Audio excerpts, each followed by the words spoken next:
श्री शिवाय नमस्तु भयम। दोस्तों, जैसा कि आप सभी लोग जानते हैं कि 28 दिसंबर 2025 यानी रविवार को पड़ रही है पौष महीने की शुक्ल पक्ष दुर्गाष्टमी व्रत, जो बहुत ही खास है। और दोस्तों, ये वो तिथि है जो कि पौष महीने में रविवार को पड़ रही है। दोस्तों, इसी दिन किया जाने वाला पंडित जी द्वारा बताया गया एक लाल फूल और एक सफेद फूल वाले उपाय आप लोगों को जरूर करना चाहिए, क्योंकि दोस्तों ये एक ऐसा उपाय है जो कि हर दिन नहीं किया जाता। पौष महीने में जो रविवार की अष्टमी तिथि आती है उसी दिन किया जाता है। अगर आप लोगों ने इस उपाय को नहीं किया है या किसी कारणवश नहीं कर पाए हो तो इस पौष रविवार अष्टमी तिथि के दिन इस उपाय से मत चूकना। दोस्तों देखिए, यह दिन इतना खास होता है, इतना महत्वपूर्ण होता है। देखा गया है कभी कभी बड़े बड़े पूजा पाठ अनुष्ठान से जो मनोकामना पूर्ण नहीं होती है, वह पौष रविवार के दिन एक छोटे से करने से ही आपको उसका कारण भी नहीं पता है कि भाई ये समस्या किस कारण से चल रही है। उसका कुछ भी कारण हो सकता है, जैसे पितृदोष हो सकता है, काल सर्प दोष हो सकता है, या किसी भी तरह का मंगल दोष भी हो सकता है, और भी बहुत तरह के दोष होते हैं, कुछ भी हो सकता है। पर आपको इस उपाय को करने के लिए अपने दोष को पता लगाने की भी जरूरत है। आपके घर में किस कारण से इतनी दुख और परेशानी आ रही है वो भी आपको पता लगाने की जरूरत नहीं है। बस रविवार को अष्टमी तिथि के दिन इस उपाय को कर लेना है, क्योंकि इसी एकमात्र उपाय को करने से आपके पूरे घर परिवार में सुख और शांति हो जाएगी। आपके घर में अच्छे अच्छे काम होने लगेंगे। आपकी जो भी मनोकामना होगी वह भी धीरे धीरे करके पूर्ण होना शुरू हो जाएगी। अब हम समझते हैं इस एक लाल फूल और एक सफेद फूल वाले उपाय को आपको करना कैसे है, किसको करना है, किस करना है और कैसे करना है। देखो, उपाय बिल्कुल आसान है, बस समझने वाली बात है। ध्यान से समझिए, उसके बाद ही आप लोग जो है इस उपाय को जरूर कीजिएगा। सबसे पहली चीज हम लोग ये समझते हैं कि इस एक लाल फूल और एक सफेद फूल वाले उपाय को इस आने वाली रविवार अष्टमी तिथि के दिन किसको करना है। तो देखिए, इस उपाय को घर के सभी सदस्यों को करने की बिल्कुल भी जरूरत नहीं है। घर में से कोई एक मुख्य बड़ा सदस्य इस उपाय को करेगा तो उस घर परिवार के सभी सदस्यों को इस उपाय को करने का फल मिल जाएगा। पर वो बड़ा सदस्य कौन होगा, कौन व्यक्ति इस उपाय को करेगा, तो यहां पर देखिए हम आपको बता दें, घर की जो बड़ी माताएं बहनें होंगी, घर की बड़ी माताओं बहनों में से कोई भी एक माता बहन इस वाले उपाय को कर सकती है अपने पूरे घर परिवार के लिए। घर में सभी सदस्यों को इस उपाय को करने की जरूरत नहीं है। मात्र घर की जो माताएं बहनें हैं उनमें से कोई भी एक माता बहन इस वाले उपाय को करेगी तो उसके घर परिवार के पूरे सदस्यों को इस उपाय का फल मिलेगा। अगर किसी कारणवश माताएं बहनें घर में उपस्थित ना हो या वो इस उपाय को ना कर रही हो, कुछ दिक्कत हो, तो भाई उस जगह पर फिर घर का कोई बड़ा व्यक्ति भी इस उपाय को कर सकता है। माताओं बहनों के कहने का मतलब यह था कि माताएं बहनें घर की लक्ष्मी होती है। जब घर की लक्ष्मी कोई उपाय करती है तो निश्चित ही भगवान शिव जी जल्दी प्रसन्न होते हैं और उपाय का फल में बहुत जल्दी और बहुत बड़ा करके भी यहां पर देते हैं। तो आप लोग ये बात समझ गए होंगे। अब हम ये बात समझते हैं कि इस वाले उपाय को हमें करना किस समय है। एक लाल फूल और एक सफेद फूल वाले उपाय को हमें अष्टमी तिथि के दिन करना किस समय है। तो देखिए, इस उपाय को करने का जो समय है, सुबह का समय भी है और शाम का समय भी है। अब देखिए, यहां पर हम मुख्य रूप से सुबह का समय नहीं बोलेंगे, क्योंकि देखिए ये जो अष्टमी तिथि है, और आप सभी लोग जानते हैं रविवार अष्टमी तिथि के दिन का प्रदोष काल का मतलब शाम का जो समय होता है ना, इस दिन भगवान शिव जी का सबसे प्रिय दिन होता है। तो आप लोग इसे एक लाल फूल एक सफेद फूल वाले उपाय को सुबह के समय भी कर सकते हो और शाम के समय प्रदोष काल में भी कर सकते हो। सुबह के समय अगर कर रहे हो तो 10 या फिर 11 बजे तक भी अगर उपाय करोगे तो भी आपको उपाय का फल मिलेगा। वही अगर शाम के समय कर रहे हो तो इस दिन जरूर शाम के समय का ध्यान रखना कि शाम के 6 बजे से लेकर 7 बजे के बीच में अगर आप इस उपाय को कर सकते हो तो बिल्कुल कर लेना, पूरी कोशिश करना। पर अगर किसी कारणवश इस समय के बीच में ना कर पाओ तो रात 8 बजे तक भी अगर आप उपाय को करोगे तो आपको उपाय का फल जरूर मिलेगा।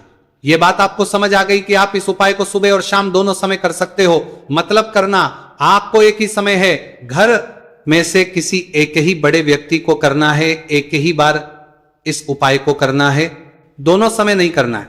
आपको जो समय अच्छा लगे आप उस समय पर इस वाले उपाय को कर सकते हैं। तो चलिए जानते हैं इन विशेष उपायों के बारे में। लेकिन उससे पहले जो भी मेरे भाई मेरी प्यारी बहनें आज चैनल पर पहली बार आए हैं या मेरी आवाज आज पहली बार सुन रहे हैं, अगर आप भी महादेव के सच्चे भक्त हैं तो वीडियो को लाइक और चैनल को सब्सक्राइब जरूर कर लें और कमेंट बॉक्स में लिखें हर हर महादेव। देखो, अब सबसे पहली बात आती है कि इस उपाय को हमें करना किस लिए है। जैसा कि हमने अभी आपसे बोला कि इस उपाय को करने के बाद आपके जीवन में बहुत सारी खुशियां आएंगी, आपकी मनोकामनाएं पूर्ण होंगी, आपकी धन की समस्या दूर होगी, आपकी पैसों की समस्या दूर होगी। अब देखिए, अगर आप लोग सोच रहे हो कि भाई हमें अपना घर बनाना है पर घर बनाने के लिए पैसा नहीं है, हमें गाड़ी लेना है पर गाड़ी लेने के लिए पैसा नहीं है, हमें जमीन लेना है पर जमीन के लिए पैसों की कमी पड़ रही है, अगर ऐसी ही दिक्कत परेशानी या किसी भी तरह की धन से जुड़ी हुई समस्या या पैसों से जुड़ी हुई समस्या अगर आपके जीवन में चल रही है तो ये उपाय निश्चित ही आपके जीवन में बहुत सारे फल ला कर दे सकता है। इसीलिए अगर आपके घर में बहुत ज्यादा दिक्कत समस्या परेशानी चल रही है, धन से जुड़ी हुई, पैसों से जुड़ी हुई, धन की बहुत ज्यादा कमी आ रही है, पैसों की आवक नहीं हो रही है, तो भाई आप लोगों को इस वाले उपाय को जरूर करना चाहिए। घर में से किसी एक भी बोमे व्यक्ति को अब इस उपाय में करना क्या है वो सबसे पहले हम लोग जान लेते हैं। उपाय की सामग्री हम लोग सबसे पहले जानते हैं कि इस उपाय में किस किस चीज की आवश्यकता पड़ेगी। तो देखिए, उपाय का नाम तो एक लाल फूल और एक सफेद फूल वाला उपाय है, पर इस उपाय में कुल मिलाकर 4 सामग्री हमें लगने वाली, जो कि पंडित जी ने खुद सीहोर वाली कथा में बताया है, और जो हम आपको उपाय बताते हैं वो पंडित जी द्वारा बताए गए होते हैं, अलग से हम कुछ भी नहीं बताते हैं। तो यहां पर हम लोग समझते हैं कि इस उपाय की सामग्री क्या है। तो देखो, उपाय की जो सामग्री है वो 4 सामग्री है, जिसमें से सबसे पहली सामग्री है एक बेलपत्र। देखो, बेलपत्र क्या होती है? बेलपत्र जो शिव की शिवलिंग पर चढ़ती है। दूसरी चीज है एक शमी पत्र, शमीप्र शिवलिंग पर ही चढ़ता है। तीसरी चीज है दोस्तों एक लाल फूल, उपाय का नाम है, तो एक यहां पर आपको लाल फूल लेना है। अब ये लाल फूल कौन सा लेना है? देखो, शिवलिंग के ऊपर जो लाल फूल चढ़ता हो उनमें से कोई भी एक लाल फूल पसंद कर लेना और वो कहीं से तोड़कर या कहीं से खरीद कर लेकर आना और उस लाल फूल को उपाय में प्रयोग कर लेना। उसके बाद में एक सफेद फूल का विशेष रूप से ध्यान रखना, जो सफेद फूल शिवलिंग पर चढ़ता हो सिर्फ वही सफेद फूल लेकर आना, इसके अलावा कुछ मत लेकर आना, लेकिन केतकी का मत लेना। तो एक एक मात्रा में ही आपको ये चारों सामग्री चाहिए, एक बेलपत्र, एक शमी पत्र, एक लाल फूल और एक सफेद फूल। ये चारों सामग्री आप लोग तैयार करके रख लें।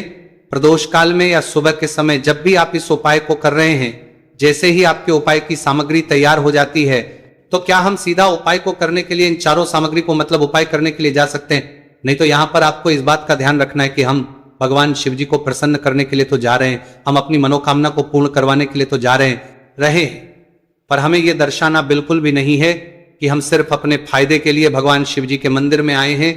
इसलिए हम इस उपाय को करने के साथ साथ में भगवान शिव जी की पूजन अर्चना के लिए कुछ सामग्री भी जरूर लेकर जाएंगे। जैसे कि सुबह समय अगर आप उपाय को कर रहे हो, इस एक लाल फूल और एक सफेद फूल वाले उपाय को, तो भाई सुबह के समय आपको 1 लोटा जल लेकर जाना है।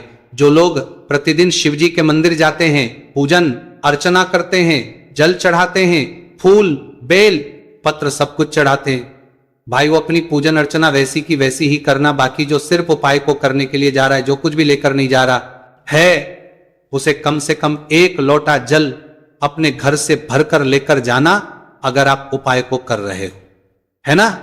क्योंकि इस वाले उपाय को आप भगवान शिव जी की पूजन अर्चना करने के बाद ही करना।